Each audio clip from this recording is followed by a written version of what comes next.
아멘. 오늘은 마음에 성령님이 말씀하시면 이라는 제목으로 하나님의 은혜를 나누겠습니다.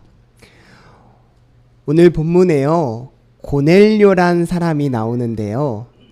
그가 어떤 사람인지 2절에 보니까 백성을 구제하고 하나님께 기도하는 자로 소개됩니다.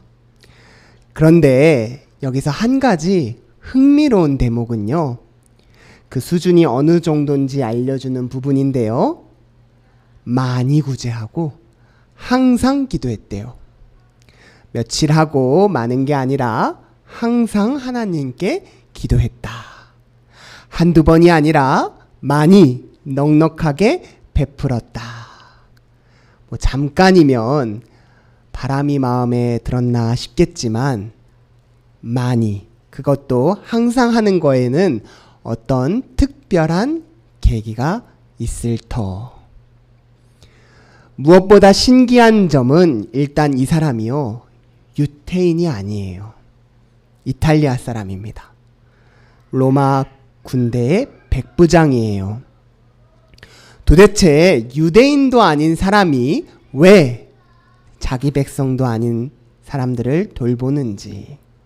백부장이면 백부장으로서 주변에 챙겨야 할 군사, 딸린 식솔들도 참 많을 텐데 왜 뜬금없이 유대인을 돌보는가? 상식적으로 이게 이해가 잘 어렵습니다. 이 성경에요, 사실 우리가 모르는 이 출생의 비밀이라도 적혀 있어서 사실 고넬료의 이름은 요셉이고 유대인이다 라고 하면 그래서 그랬구나 라고 좀 이해가 될 텐데요. 완전 이탈리아 사람 중에 이탈리아 사람. 본인 이름도 로마 사람들이 좋아하는 이름 코넬리우스예요. 로마 군인으로서 자기 나라 신을 잘 섬기고 그 가치를 계속해서 전파해야 이 영전의 영전을 거듭할 텐데 왜 하나님께 반대로 기도하지? 왜 고넬료는 도대체 그렇게 행동하는가? 그 비상한 행동의 내면의 동기가 참 궁금한데요. 그 이유가 오늘 본문 2절에 나오는데 그가 하나님을 경외했대요. 그가 하나님을 경외했다. 여기서 경외했다라는 말을 헬라어 원어로 찾아보면요, 포베오란 말인데요. 이 말은 두려워하다, 무서워하다, 공포스럽다란 뜻입니다. 이 국어사전에서도요, 경외하다라는 말에는 공경하면서 두려워하다, 이 두려움의 뜻이 내포되어 있죠. 그런데 이 헬라어 포베오라는 말 어디서 좀 익숙하고 많이 들어본 것 같지 않나요? 이 코로나19 초창기 때 우리 사회에 코로나 이 포비오가 돌았습니다. 처음 겪어보는 바이러스에 두렵고 어느 정도 아플지 감도 안 잡히고 어떤 경로로 감염되는지도 모르겠고 치료제는 없는데 마스크는 동나서 뉴스에서는 계속 변이가 생긴다고 하니 두렵고 공포스러웠던 그때 우리 사회의 분위기를 기억하시는지요? 당시 주위에서 많이 듣던 말이요, 목사님, 저는 괜찮은데요, 저희 아이는 안 걸렸으면 좋겠어요. 이 부모님들의 고민, 걱정, 불안을 기억합니다. 시간이 지나 뉴스에서 그 상황을 코로나 포비아다라고 정의하는 걸 봤는데요.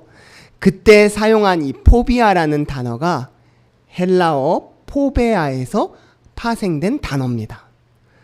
이제 이 단어의 분위기가 좀 느껴지시나요? 고넬료가 하나님을 경외했다, 포베아했다, 무서워했다, 두려워했다. 그래서 새한글 성경에서는요, 이런 분위기를 잘 살려서 그는 하나님을 두려워했다라고 얘기합니다. 영어 성경은요, 이 부분을 God fearing이라고 얘기하면서 고넬료의 무서움의 감정을 잘 전달해줘요. 그 결과 하나님을 두려워하고 무서워하고 경외한 결과 많이 구제하고 항상 하나님께 기도했다라는 겁니다. 자, 그렇다면 고넬료는 도대체 왜 하나님이 두려웠을까요? 안타깝게도 그가 왜 두렵고 떨렸는지, 왜 어떤 이유로 하나님을 무서워했는지 성경에 구체적으로 나오지 않아 정확히 알 수 없습니다만, 아마도 추측컨대 고넬료는 어느 날 갑자기 어떤 초자연적인 하나님의 전능하심을 보고 체험했을 거예요. 인간의 지식과 생각으로는 도저히 설명할 수 없는 하나님의 거룩함 앞에 순간 그의 감정과 몸은 경직되고 두려움에 휩싸였습니다. 그리고 동시에 하나님의 거룩하심과 대비되어 부각되는 자기 내면에 이 죄를 깨닫게 됐어요. 그때 그의 감정은 경외, 두려움, 무서움, 공포였죠. 성경에는 이런 사례가 많은데요. 베드로 사도도 예수님을 처음 영접하고 뭐라고 고백하나요? 우리 같이 한번 읽어볼까요? 시몬 베드로가 이를 보고 예수의 무릎 아래에 엎드려 이르되 주여 나를 떠나소서 나는 죄인이로소이다. 아멘. 하나님의 영광을 보고 베드로 사도가 예수님께 고백했던 건 나의 죄를 아시는 주님 떠나소서 나는 죄인입니다. 선지자 이사야도 하나님을 뵙고 나서 화로다 나여 망하게 되었도다. 주님의 강권적인 전능하신 거룩함 앞에 서면 그때 우리의 감정은 망했다. 나는 죄인이다. 두렵다. 무섭다. 죽었다. 그 나의 모든 내면의 죄가 깨달아지면서요. 순식간에 경직되고 옴짝달싹 못하고 뻣뻣하게 굳어지게 되지요. 아마 고넬료도 하나님 앞에서 이런 비슷한 경험을 하지 않았나 보여집니다. 그동안 수없이 많이 치렀던 전쟁, 전투들, 그 과정에서 잔인했던 발걸음, 거친 언행, 폭력, 기분 내키는 대로 썼던 공권력, 조롱, 비아냥, 이 모든 자기 행적이 떠오르고 하나님 앞에 죄가 명백하게 드러나 숨이 턱턱 막히죠. 하지만 안타깝게도 아무리 애를 써도 그 죄의 문제를 스스로 해결할 수 없었고 이로 인해 점점 더 불안에 떨며 하나님을 두려워하게 되었습니다. 새한글 성경에서 그는 하나님을 두려워했다. 그 결과 하나님께 늘 매달려 기도했다. 나의 죄로 말미암아 두려워 떠는 모습을 봅니다. 그런데요, 사랑하는 성도 여러분, 갑자기 어느 날 문득 하나님 앞에서 나의 죄가 깨달아지고 두려워질 때는 기뻐하고 기뻐하시기 바랍니다. 할렐루야. 아멘. 여과 없이 나의 부족함, 나의 연약함, 나의 죄 추악함, 그로 인해 나를 실망할 때 사실 그 순간이 은혜 중에 은혜입니다. 왜냐하면 하나님은 우리의 부족함도 다 선함으로 포용해 주시는 분이시기 때문이에요. 그래서 오늘 본문 4절에서 뭐라고 얘기하시냐면 우리 함께 같이 읽어볼까요? 천사가 이르되 내 기도와 구제가 하나님 앞에 상달되어 기억하신 바가 되었으니. 아멘. 할렐루야. 하나님은 선하신 분이세요. 나의 좋지 못한 내면의 동기도 기억하시고 다 포용해 주시고 선으로 바꿔주시며 너의 기도와 그 행동, 그 구제가 베품이 내 앞에 상달되어 기억하신 바가 되었다라고 가르쳐 주세요. 여러분, 상달되었다라는 뜻은요, 하나님의 귀에 고넬료의 기도가 들렸다란 뜻이에요. 이 천사가 고넬료 앞에 딱 도착했을 때 내 기도와 구제가 하나님 앞에 상달되었어, 기억하신 바가 되었어, 이 말을요, 어떤 표정으로 들려줬을까요? 어떤 어조로 이 말을 했을까요? 무서운 표정으로 고넬료야 그랬을까요? 아니면 고넬료야, 내 기도와 구제가 모두 다 하나님께 상달되어서 기억하신 바가 됐어라고 아주 부드럽고 기쁜 표정으로 전달해 줬을까요? 아마 아주 기쁜 표정으로 말해 줬을 겁니다. 이게 복음이야. 널 향한 기쁜 소식이야. 사실 고넬료는 깨닫지 못했지만요, 이미 하나님 앞에 그는 은혜의 구원을 받을 준비가 되어 있었어요. 오늘 본문 33절을 우리가 함께 봅니다. 우리 같이 한번 읽어볼게요. 내가 곧 당신에게 사람을 보내었는데 오셨으니 잘하였나이다. 이제 우리는 주께서 당신에게 명하신 모든 것을 듣고자 하여 다 하나님 앞에 있나이다.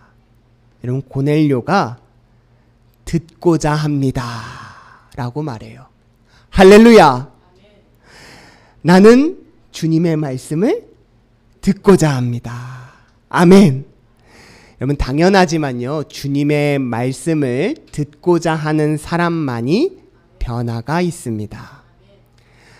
나는 나의 문제를 해결해 줄 하나님의 말씀을 듣겠나이다. 우리 집은 주님의 말씀을 듣겠습니다 라고 하는 자가 주님의 은혜를 받습니다. 제 기도 제목이기도 한데요, 저는 정말 잘 듣고 싶어요. 제게 언제 질적 변화가 있을까요? 제게 언제 유의미한 하나님의 은혜가 내면에서부터 나타날까요? 여러분, 머리로는 압니다. 들을 때 나타난다라는 걸요. 그런데 제 마음은, 제 감정은요, 반대인 경우가 참 많아요. 주님, 제가 말하겠습니다. 좀 제 말 좀 들어주세요. 여러분, 그 마음에 주님이 뭐라 말할까요? 천사는 제게 뭐라 얘기할까요? 아직 너는 귀가 두 개고 입은 하나인 것을 깨닫지 못했구나 라고 말할 거예요. 하나님의 말씀이 아무리 좋아도요, 듣고자 할 때 변화가 있습니다. 아, 난 듣기 싫어, 안 들어 하는 사람은요, 아직 하나님의 은혜를 받을 준비가 안 된 거예요. 하나님의 일하심은 들을 준비가 됐을 때 시작됨을 봅니다. 오늘 고넬료는요, 자기의 죄를 깨닫고 저는 들을 준비가 되었습니다. 주님 말씀해 주세요. 제가 하나님 말씀을 듣겠습니다 라고 하나님 앞에 모여 있어요. 여러분, 이런 고넬료를 보시며 여러분은 어떤 생각이 드시나요? 제가 하나님은 결코 아니지만 하나님이 아닌 저도 이런 사람의 모습을 보면 어떻게든 도와주고 싶어요. 여러분은 어떠신가요? 이미 사람들 마음도 그러한데요. 사도행전 10장 22절에 뭐라고 말하면, 백부장 고넬료는 의인이요 하나님을 경외하는 사람이라 유대 온 족속이 칭찬하더니. 아멘. 여러분, 저도 사람들 마음도 성도님들도 성경에서도 모두 하나같이 고넬료를 칭찬하는데 하나님은 어떠실까요?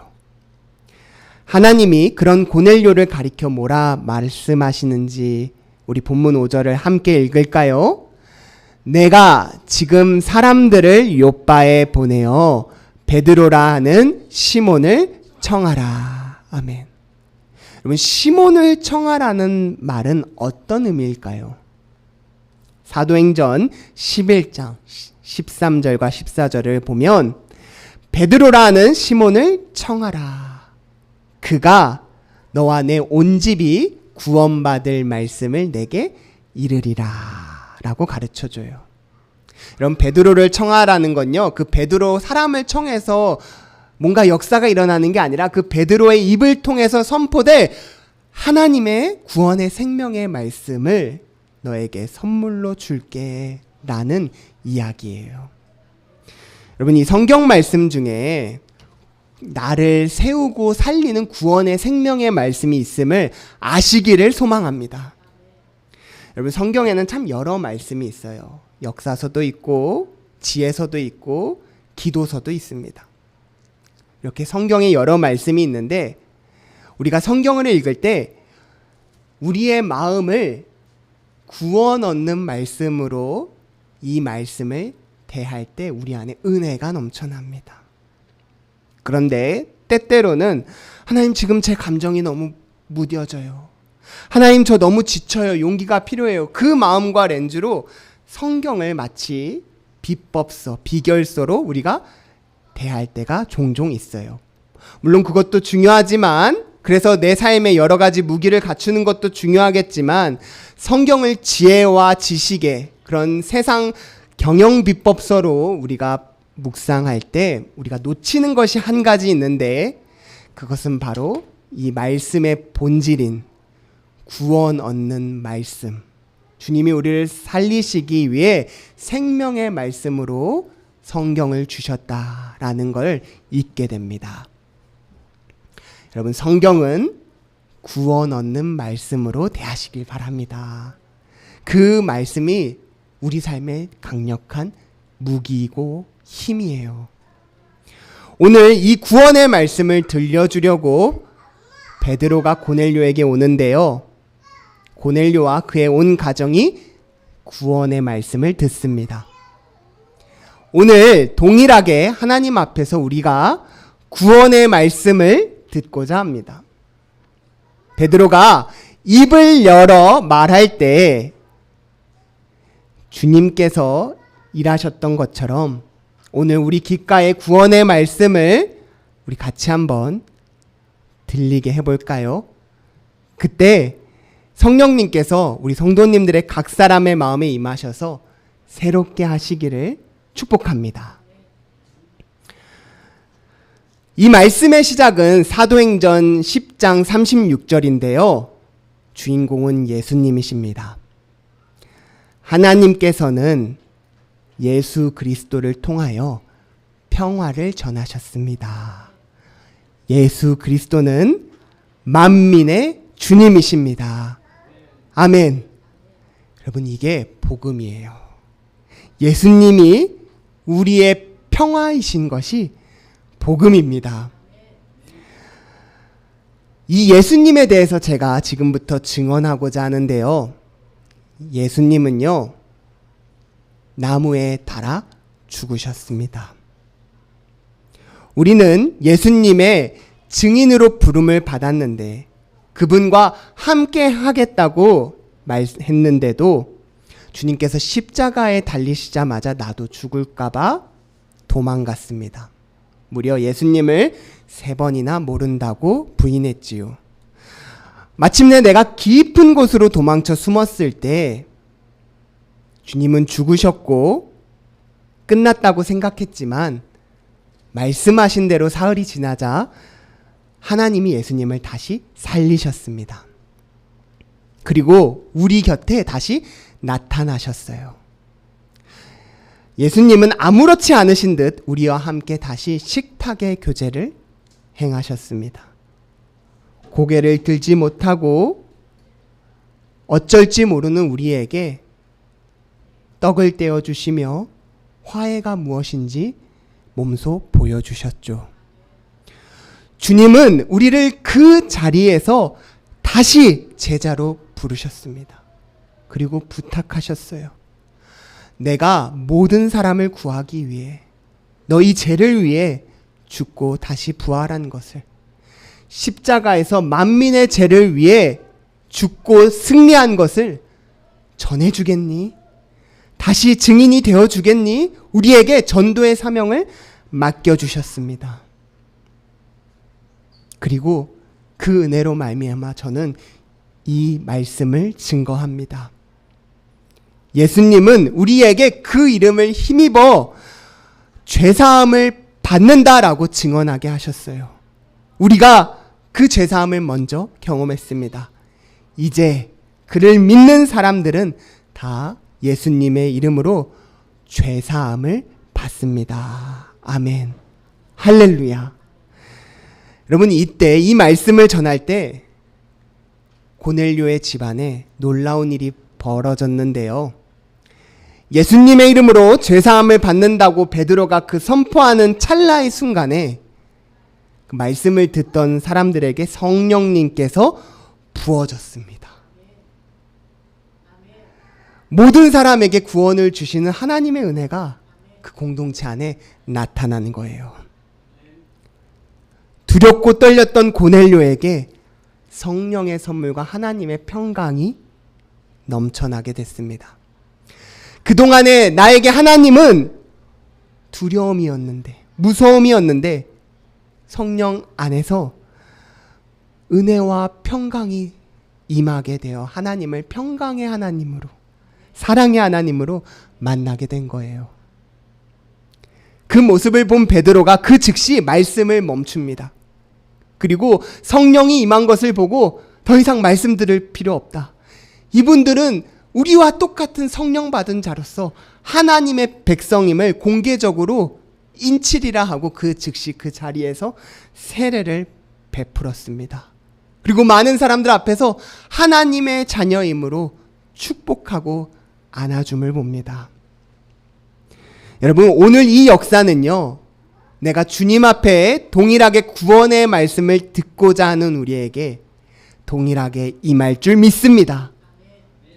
내가 스스로 해결할 수 없는 어려움, 문제, 아픔, 불안, 고통, 걱정, 깨어진 교회, 무너진 가정, 내 삶, 어둠, 주님의 성령으로 새로워질지어다. 아멘. 할렐루야. 아멘.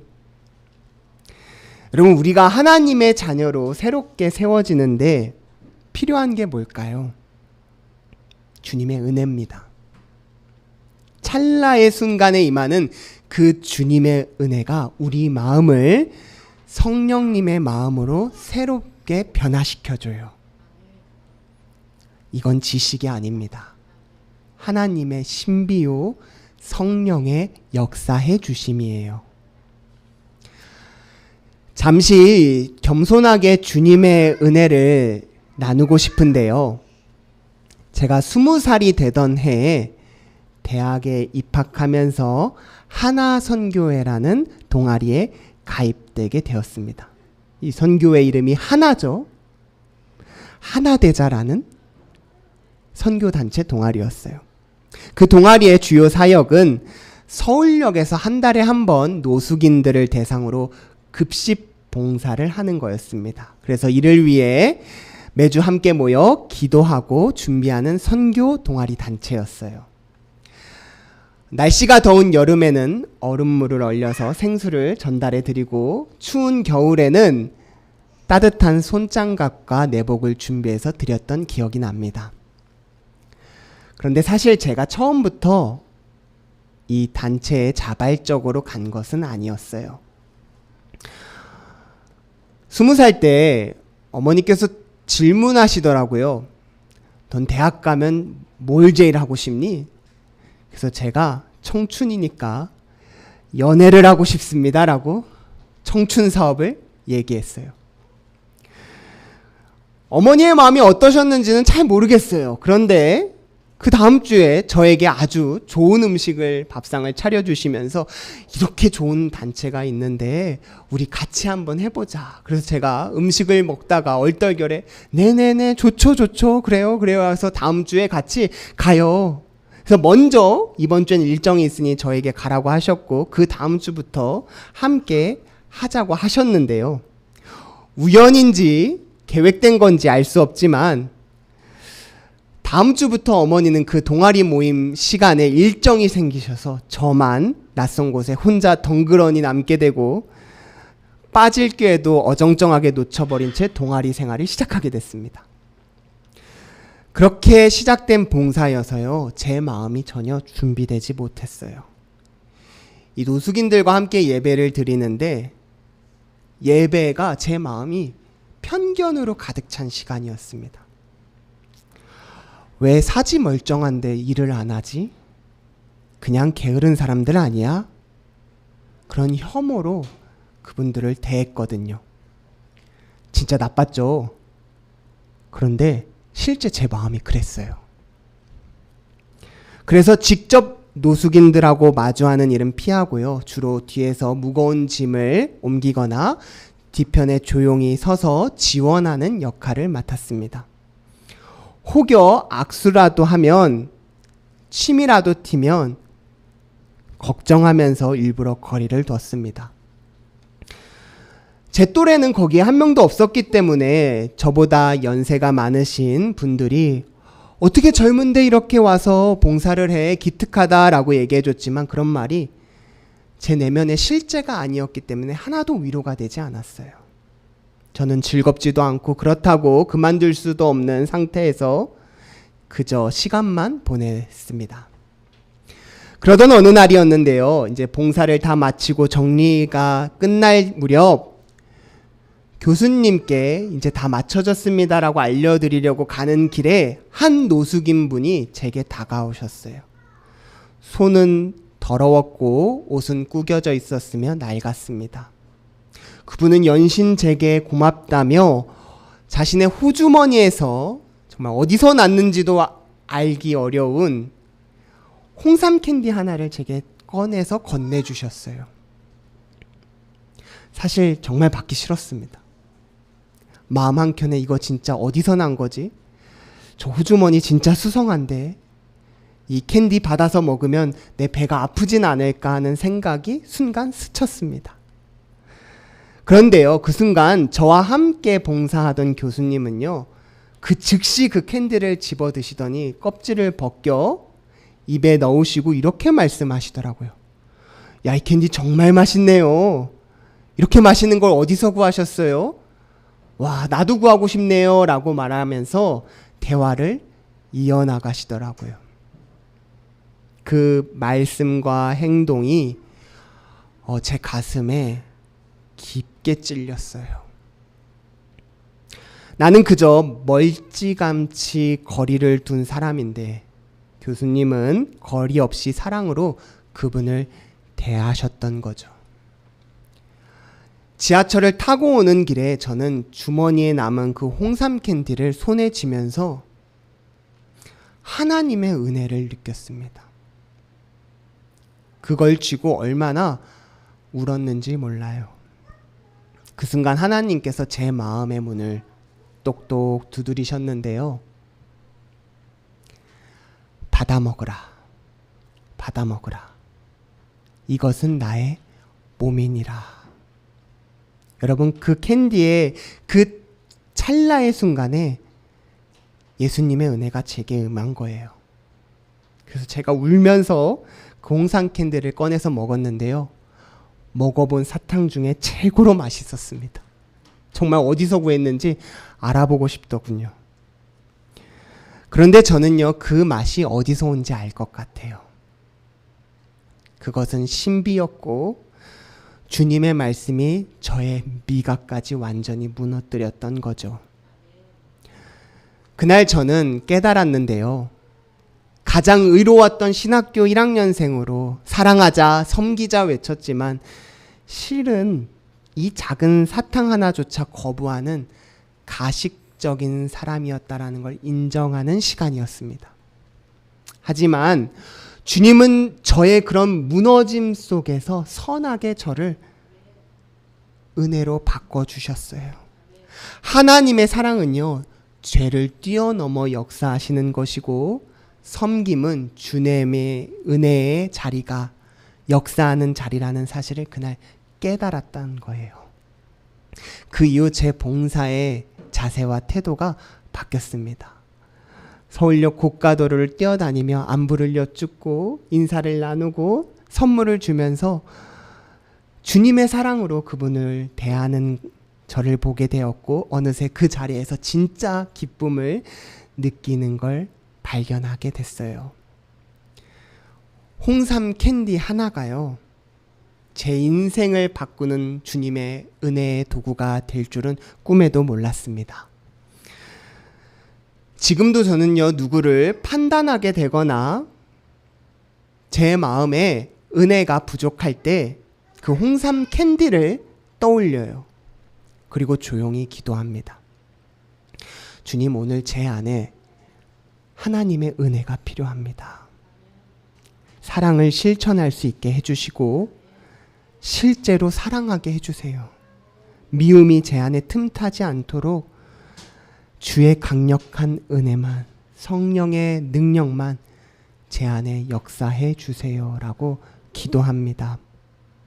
입술에서 실수가 나지 않도록 하나님 평안의 말만 선포하게 해주세요 라고 기도해요.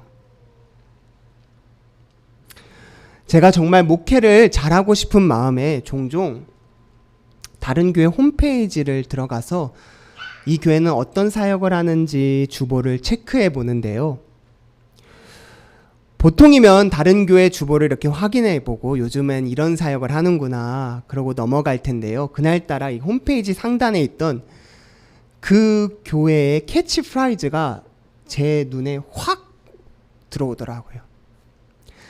함께 웃고 함께 우는 우리 교회.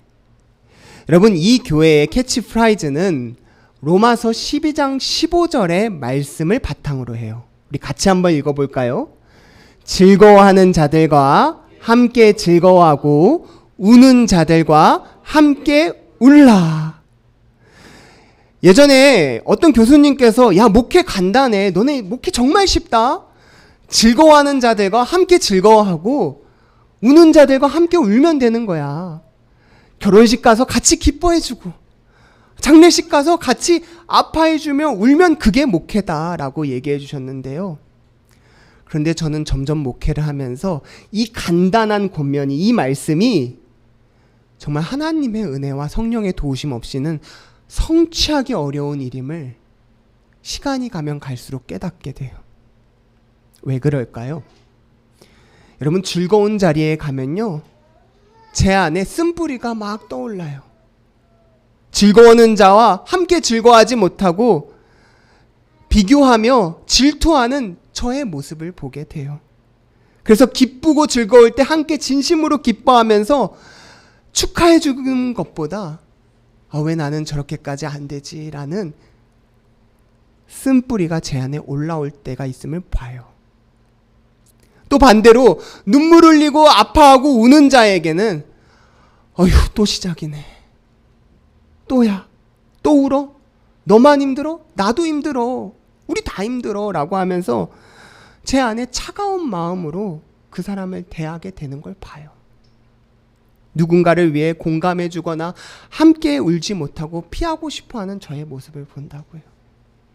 여러분, 이처럼 아주 단순해 보이는 이 말씀도요, 우리가 온전히 순종하면서 살아내기에는 하나님의 은혜가 강력히 필요합니다. 결국 은혜가 우리 안에 역사해야, 주님의 성령이 우리 내면에서 진동해야만 우리 삶에서 하나님의 은혜가 가득 넘치고 우리는 말씀대로 살 수 있고 그 안에서 승리할 수 있음을 고백하게 되는 거예요. 하나님의 은혜 없이는요, 아무것도 이룰 수 없고 쉬워 보이는 그 말씀조차 감당할 수 없는 것임을 오늘 깊이 깨닫게 됩니다. 감사한 것은 그런 우리에게 이 고넬료의 이야기가 하나님의 선하심으로 다가온다는 거예요. 하나님은요, 하나님을 두려워하는 자에게, 그 죄로 떨며 하나님 앞에 어쩔 줄 몰라 하는 자에게 하나님의 선으로 덮으시고 은혜로 다시 세워주시고 성령을 부어주시면서 회복시켜 주시는 분이시라는 겁니다.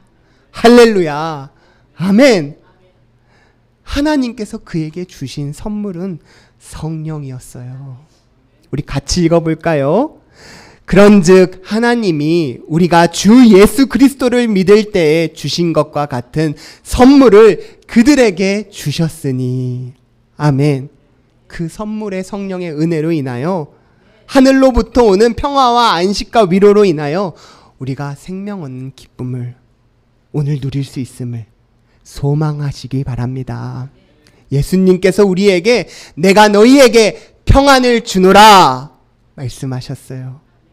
이 평안은 성령님 안에서 하나님께서 주시는 사랑하는 변화된 은혜의 모습인 줄 믿습니다. 찰나의 순간 말씀이 선포됐지만 그 말씀이 그 다음에 한 인생을 바꾸어주는 역사를 오늘 봅니다.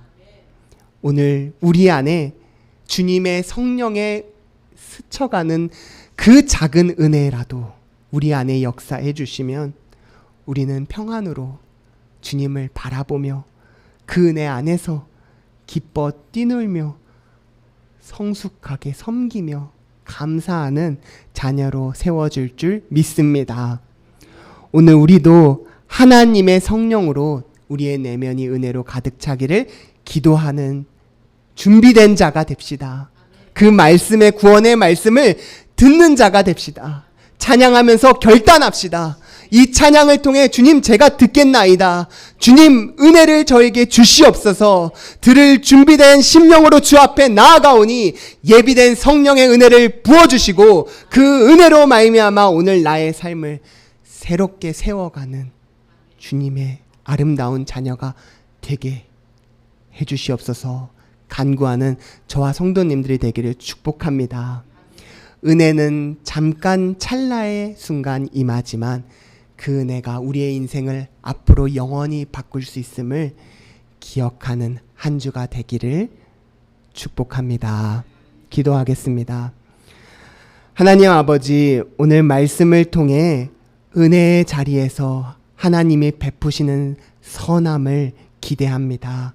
주님을 찬양하며 그 은혜를 붙드는